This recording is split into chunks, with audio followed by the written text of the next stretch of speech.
Très chère population, point n'est besoin de vous dire que le moment est désormais venu pour vous adopter tous les produits de la Loterie nationale du Bénin. Vous serez heureux grâce à eux et vous rendrez également vos familles heureuses, que ce soit avec les produits de grattage, le PMU, le Loto Star, le Loto Fortune et le Loto Sportif. Votre vie ne sera plus jamais un long souci d'argent, mais une longue espérance de bonheur. Pour le directeur adjoint de la LNB, le seul moyen d'entrer dans la famille des millionnaires de la LNB est de gratter ou de parier sur les produits de la Loterie nationale du Bénin. Actualité politique, SAT ABT 2011 se creusait de jeunes basés dans le département des Collines qui, il y a 2 ans, avaient suscité la candidature d'Abdoulaye Biotchane, tourne dos à ce dernier quelques jours seulement après son investiture. Abdoulaye Biotchane essuie donc des démissions au sein de sa coalition. Qu'est-ce qui justifie le départ des jeunes SAT ABT de la coalition? Les années de lutte sans récompense, répondent les démissionnaires. Dans ma lutte, je n'ai pas peur de la mort, de la prison, ni de ceux qui me paraissent incohérents dans leurs actes républicains qui devraient profiter à la nation.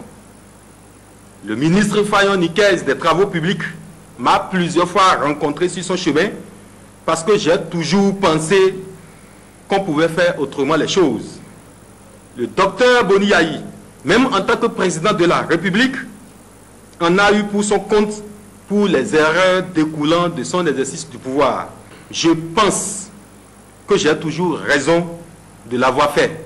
Je continuerai ce combat jusqu'au jour où la vraie jeunesse sera considérée, comprise, acceptée et intégrée véritablement dans la chaîne du développement, non comme le maillon faible, mais comme le maillon fort. Mon combat depuis un certain temps, ma joie pour avoir pensé trouver l'oiseau rare, vont s'estomper progressivement et dès aujourd'hui. Monsieur le Président Abdoulaye Biotchane, vous étiez pour moi l'homme qui pourrait incarner la jeunesse de ce pays dans sa diversité et dimension immense et perplexe.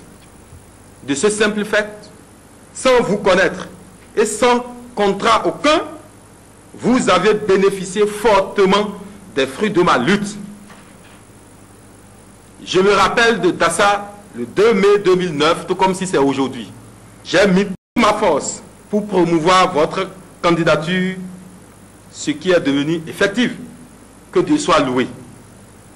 Autant j'ai résisté devant l'argent et les promesses de tout genre que paradoxalement, ceux qui sont victimes de mes attaques me proposent.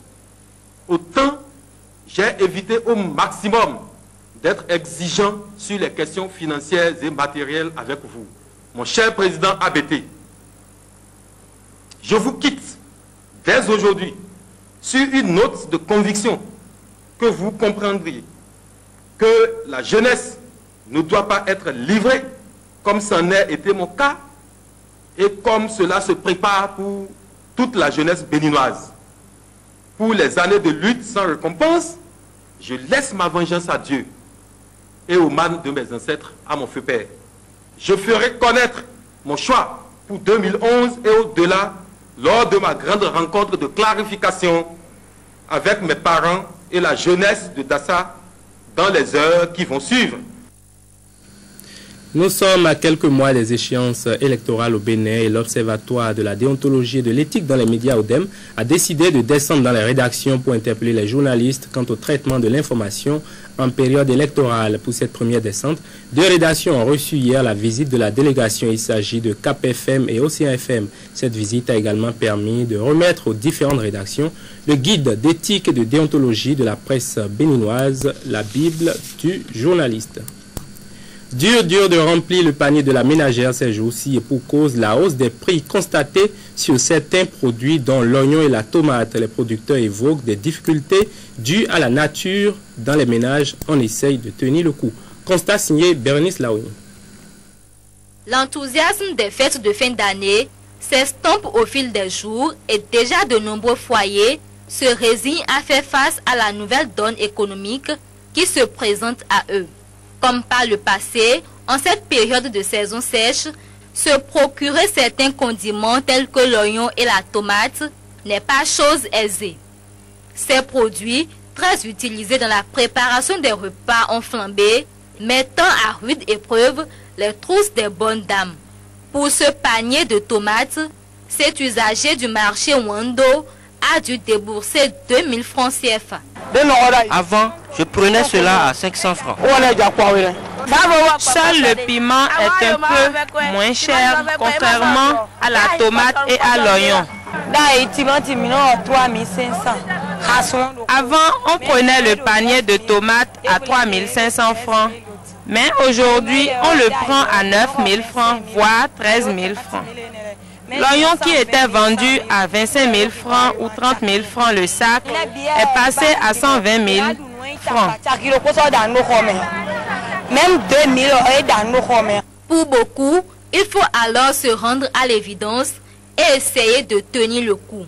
Le plus important étant de continuer à s'assurer une ration alimentaire saine et équilibrée. Et pour faire face à la situation, certaines femmes expérimentent déjà de nouvelles techniques culinaires. Moi, je n'hésite pas maintenant à compléter une bonne dose de tomates en boîte à ma sauce pour avoir la quantité voulue. Nous sommes bien obligés de doser raisonnablement l'eau de cuisson. Pour espérer une baisse des prix de ces produits de première nécessité, il faut attendre de voir passer cette période de saison sèche. Et au niveau des producteurs de tomates, par exemple, il faut peut-être penser aux techniques de conservation pour que le surplus obtenu en période d'abondance puisse aider à tenir lors de ces moments de soudure. Développement durable à présent, comment s'organiser pour préserver la biodiversité dans le parc synergétique de la Pendjari face aux multiples pressions des populations environnantes? C'est à cette question que Fifano Belidji Vodunrea essaie de répondre à travers sa thèse de doctorat. Après 4 années de recherche et plus de 3 heures à défendre son travail, le chercheur a été reçu dans la famille des docteurs de la FSA avec les félicitations du jury. La thèse que vous avez présentée est reçue. Le jury apprécie fortement votre défense et vous déclare digne de porter le grade de docteur avec félicitations.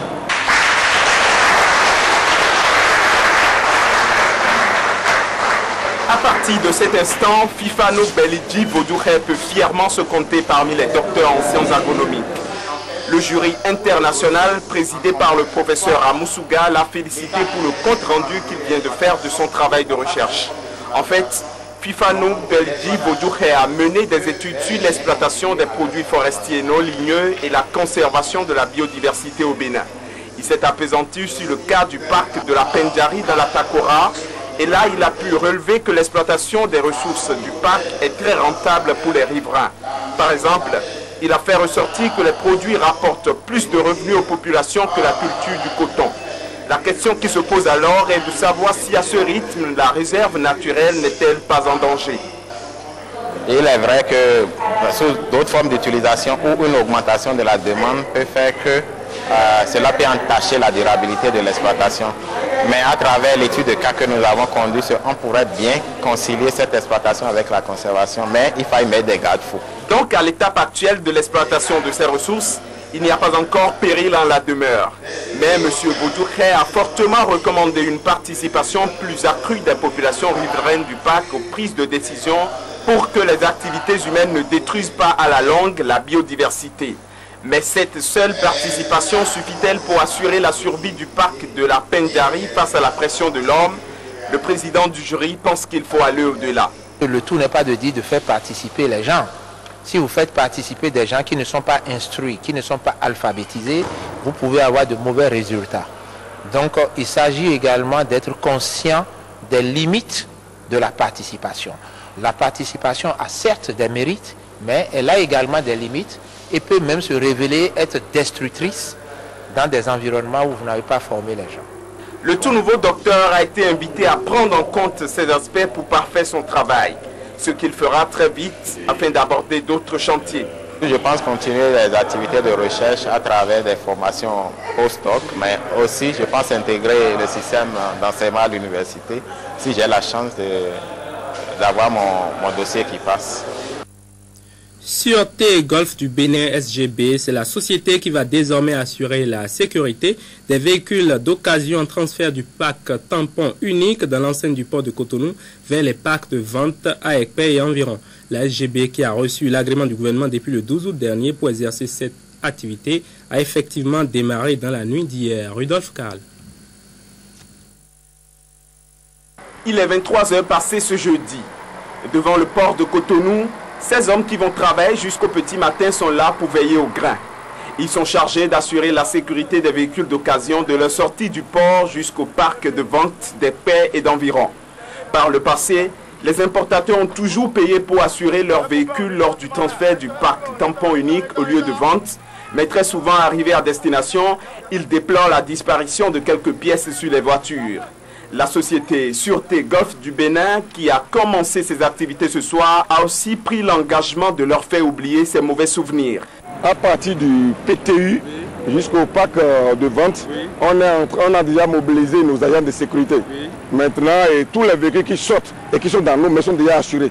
Quand on ce qui va se passer, que ce soit l'accidenté ou la voiture même, tout ça c'est déjà assuré. Bien au-delà de ces cas de vol, les agents de la SGB ont aussi pour mission de faire régner la discipline chez les conducteurs de ces véhicules. Ces chauffeurs étant réputés pour la plupart être des amateurs de vitesse. C'est pour cela qu'entre le port et les parcs de vente, il y a une bonne vingtaine de jalonnements avec au moins 4 éléments pour faire la police. Allez-y doucement, ça va bien se passer. On n'est pas là pour vous embêter. Il y a souvent des accidents de circulation avec parfois même des lits de fuite. Il y a les infrastructures routières réalisées pour le développement de notre pays qui sont à grands frais, qui sont détruites. Et c'est encore le contribuable béninois qui fait face à ces réparations. Je crois que nous sommes arrivés pour accompagner le gouvernement qui a si bien compris. La société Sûreté Golfe du Bénin a reçu l'agrément pour exercer cette activité depuis le 12 août dernier. Mais elle n'a commencé que ce 6 janvier, soit environ 5 mois après. Et cela parce que l'entreprise qui était sur le terrain et à qui le gouvernement a retiré l'autorisation refuse de laisser l'autre travailler. Aujourd'hui, les responsables de la SGB sont revenus sur ce problème pour rappeler que force doit rester à la loi. Le gouvernement a donné l'agrément à une société et une société à qui on a retiré l'agrément ne veut pas qu'on l'exécute.